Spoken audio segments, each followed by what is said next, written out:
Good morning, good afternoon, good evening. Welcome to my channel and thanks for joining me today. My name is Sylvia and I have a question for you. How have you been sleeping today?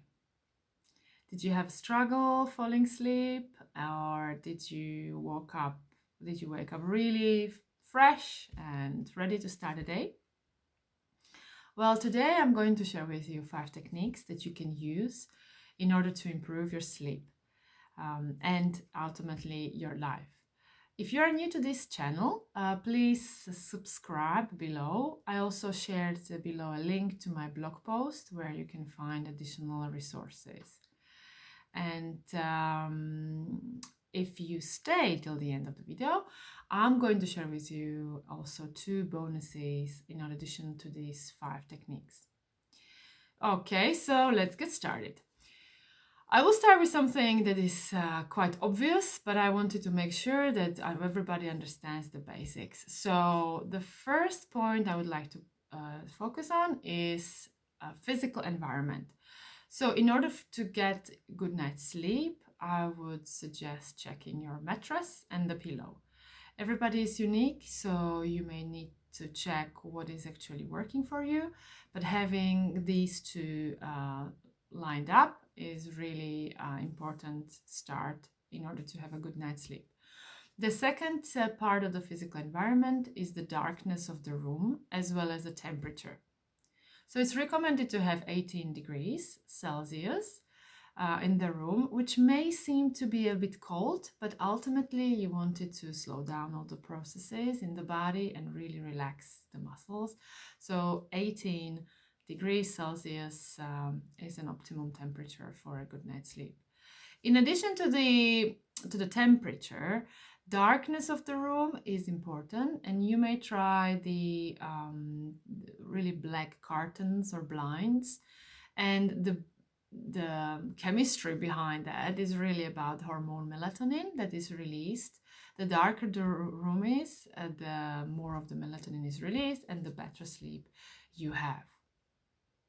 The second point is food and drinks. This is something that many of you know. So just to quickly recap, a couple of hours before you go to bed, eliminate alcohol, sugary drinks, coffee, black tea, green tea, and heavy meals. Because obviously these adapt not only to the difficulty to digest, but also to the calories that you take in.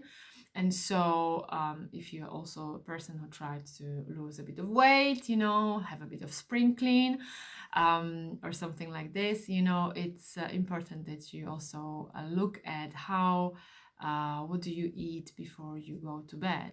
And so if the body is digesting, it can't rest, and that has an impact on what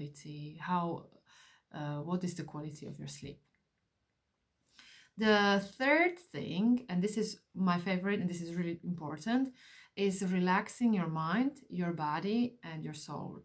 So I will tell you what I do, and you can of course adopt it the way you like. You can test it out and see if it works for you. So what works for me is definitely first do the mind work. So I do journaling. I have the high performance planner where I prepare my day, where I actually recap the day. Plus I write down in my journal what went well today, and then I write all the little things, even all the little and the big things that happened.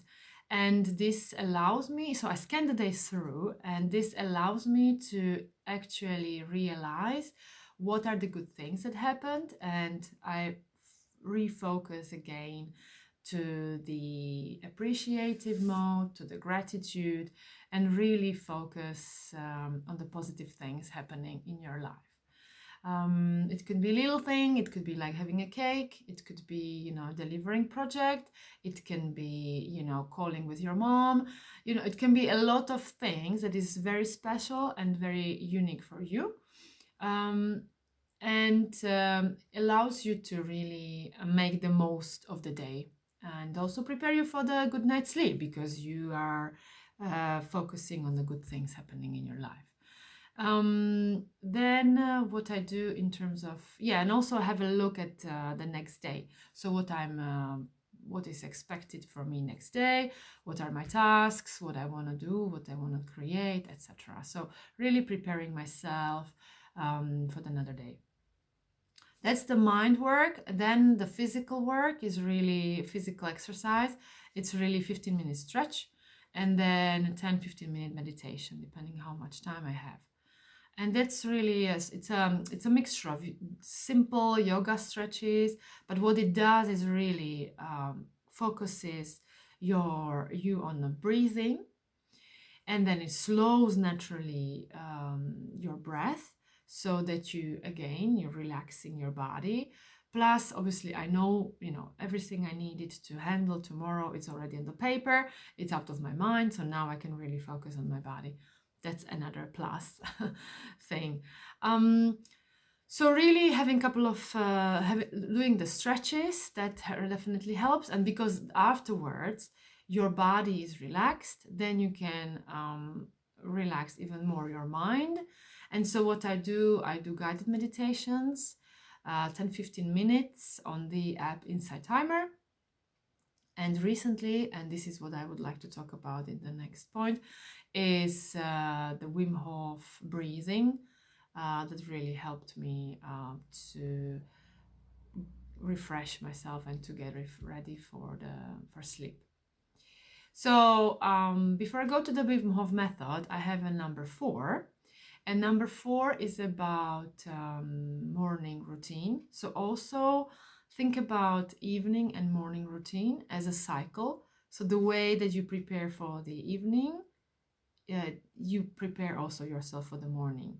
So keep in mind these two, because once you get these in sync, once you are comfortable with both of these, they will improve your sleep even more.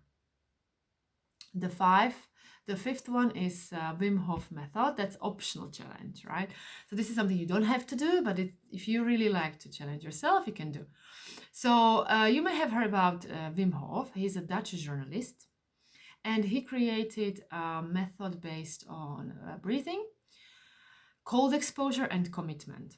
Also, he adds physical exercises like yoga, stretches, and different yoga poses. And so what I started doing, it's been now for a month's time, I started having cold showers once per day, and then guided meditation, and then also breathing bubble. So it's like a special type of breathing with retention, and it's just marvelous. It's really the point of the Wim Hof method, in short, obviously, because behind it it's 40 years of research. But in short, the point of the Wim Hof method is to release stress, lower anxiety, and really put yourself in a meditative state even during your day, so that you are able to control your mind, control your emotions, and then control your life and create the path of your life the way that you want. So these are all the 5 techniques. So if you're still with me, and I'd like to thank you for that, if you're still with me, then I have 2 bonuses, right? The first bonus is about snoozing. So the alarm clock, right? When the alarm clock goes on in the morning, the snoozing of the alarm clock. So you may have heard about saying you snooze, you lose, which sometimes for some people can be a little bit strong. I mean, it's true, but it can sound a little bit strong. So what I have actually adjusted it a little bit to, like, you wake up, you get up. And it's really about that shift when you wake up, when the level of the cortisol is really high, so that your body physically wakes up, then your mind wakes up.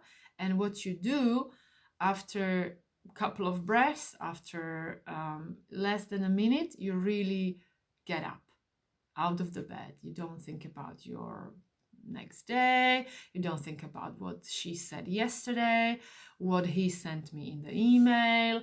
You don't think about the children. You don't start talking about the problems, thinking about the problems, etc. Because that would actually shift you with the past. But what you want to do, and you have a unique opportunity every morning, you have a unique opportunity to actually start and kick the day, a brand new day. You have a brand new day ahead. And this is the critical moment when you wake up, that the first action that you take is to get up out of the bed. And so when you do it very quickly, and when you focus on the present moment and the future later, because you plan it, then the magic happens. And the magic is in realizing how much you have power in creating your day and controlling your mind and your emotions. So definitely not checking the phone first hour in the morning. That's the key, right? And really preparing for the day. But that's for another video. I know that I'm getting a little bit over time here. So that's the first bonus. So you wake up, you get up.